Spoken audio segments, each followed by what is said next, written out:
Hey, I'm Pastor Joe with this week's New Life Story. This is the Butler family, Brad, Pam, Logan, and Harley, and they have been New Lifers for about a year.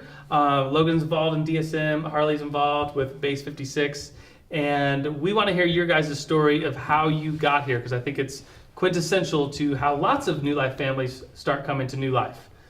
Well, we used to live right up the hill, and we could see New Life Church out of our windows, including our bedroom window at night, and we always looked at it and thought it's just such a big church. For years, you didn't come to New Life, you just thought you blew it off. We just too felt big. like maybe it was going to be too big for us. We were looking for a small church community to become a part of. Sure, and I think a lot of people experience that coming to New Life, the bigness of it, but what was your story on first coming?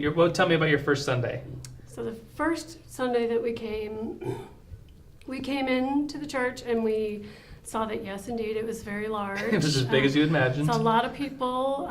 We decided that we didn't want to be right in the center where everybody was sitting. We kind of scooted a little bit to the side. Section 3F. 3F, Yep. yes. And we had a few different people come over and welcome us, which was really nice. And we were invited to the Section 3F community party that was happening. Was a year ago, so the parties were just happening. This was the first ever party. It was the first ever, yes. So we came the following Sunday and brought our casserole. We met people. Yep. The food was good and the people were nice. Yeah.